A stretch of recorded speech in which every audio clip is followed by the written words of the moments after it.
From past to present, all governments claim that they are working to ensure the financial freedom of society. They emphasize disciplined, planned economic growth. But if you examine history, you realize how terrifying the truth really is.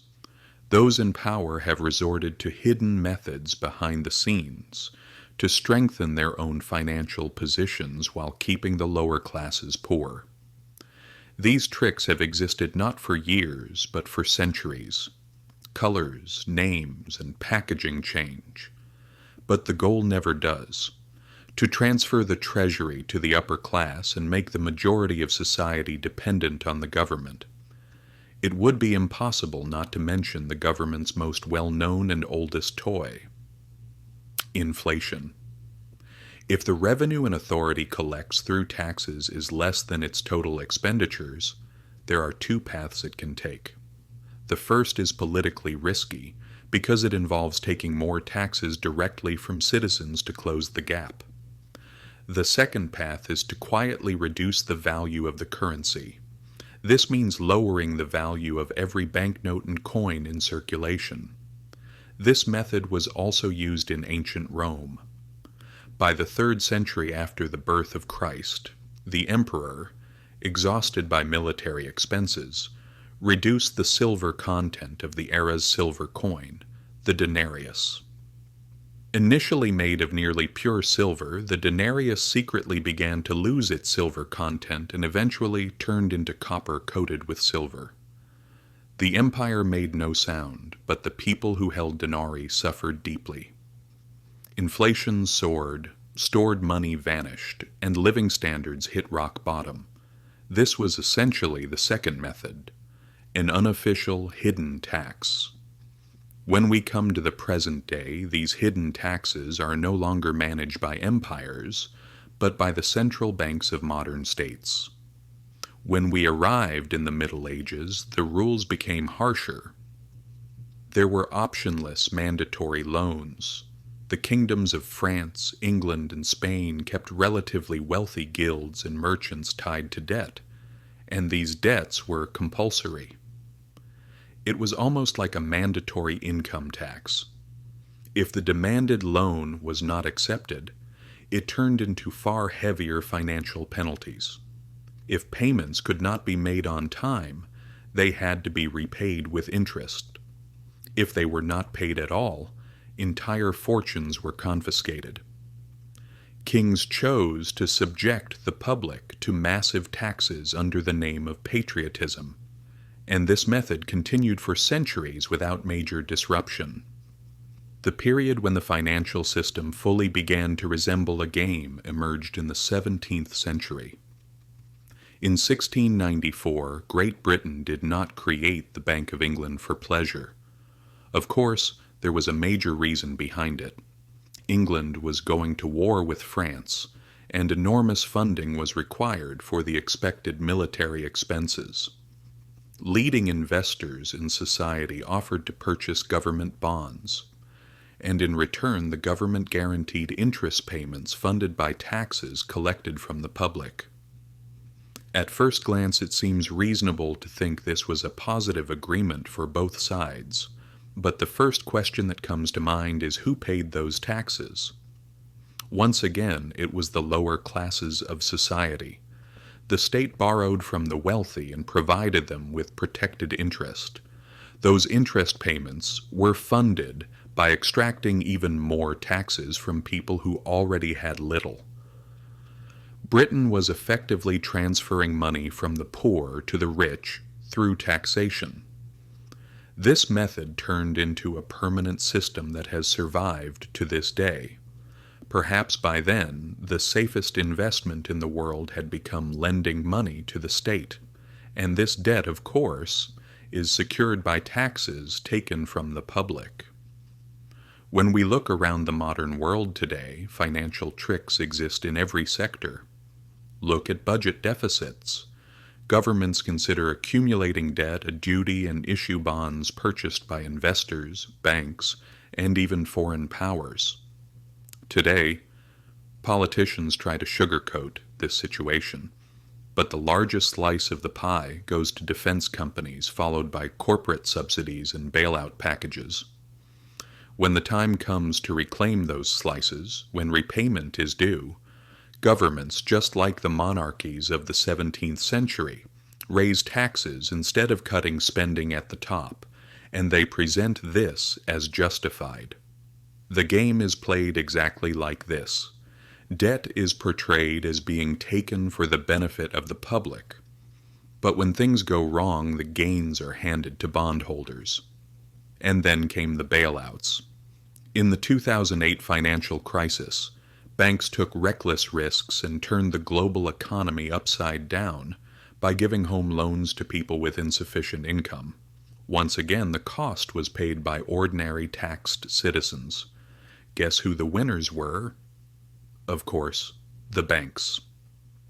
While profits were individual, losses belonged to society as a whole, and once again the public was told the lie that these financial manipulations were necessary to fix the crisis.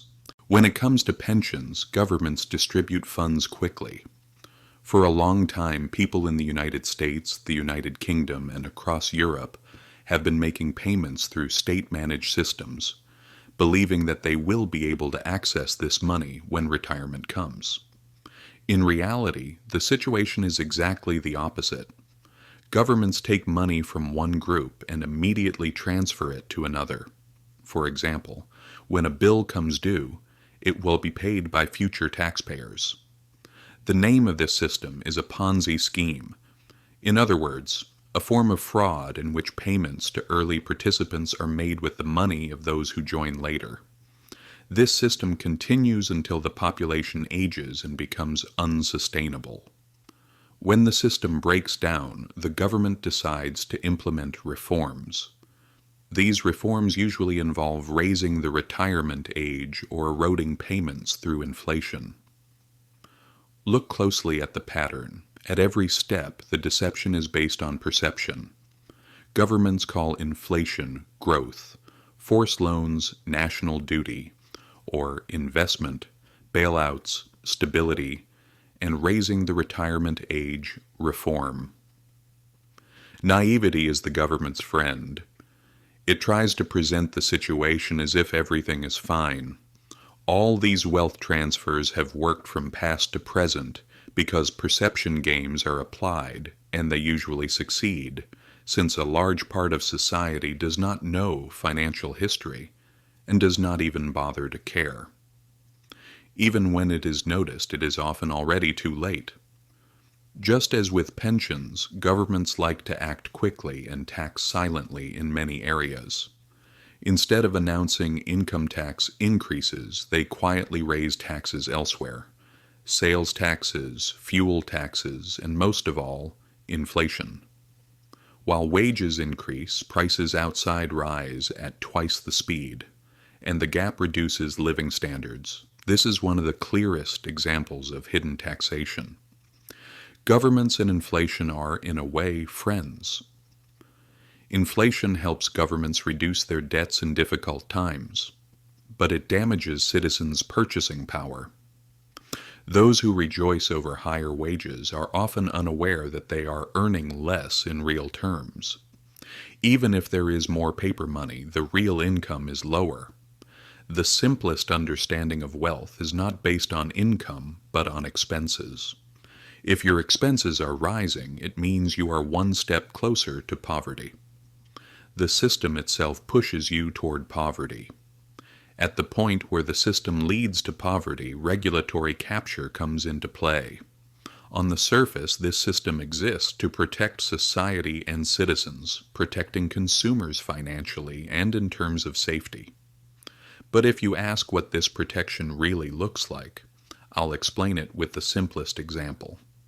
It is just a fancy legal name for putting foxes in charge of the henhouse. Those in power present regulators as tools purely for protection, but when you look beneath the surface, you see situations where companies reduce competition and increase profits. The hens believe they are protected, but the foxes have never been hungrier. Another example is war financing. If you've watched this far, I can almost hear you saying, is there special financing for war? During the peak of patriotism in the world wars, governments used these emotions to issue enormous amounts of bonds. People believed they were supporting their country, and that wasn't entirely false. But because these bonds were not solely for war, there was once again a game being played behind the scenes. Investments were used to benefit the wealthy and to secure future tax revenues. This practice continues even in smaller scale wars in the 21st century. The game is this: wars may be temporary, but the money taken is permanent. Even after the war ends, the money continues to be passed down and used from generation to generation. War is one of the events that creates the greatest environment for complexity, and governments view this complexity as a financial weapon. Countless tangled systems are created, resulting in a situation where ordinary citizens can never understand where the money comes from or where it goes. When this transfer is camouflaged, the government's decision-making process becomes easier.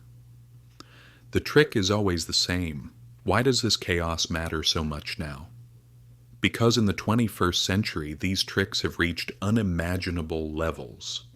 Inflation erodes everything, debts keep rising, bailouts are the first response to even the smallest market crisis, and central banks love manipulating the system. Governments paint the economy in rosy colors, and most people genuinely cannot tell whether their situation is good or bad. And what is the result? A system where, within an unenlightened society, the majority works hard and earns little, while the opposite is true for the upper classes.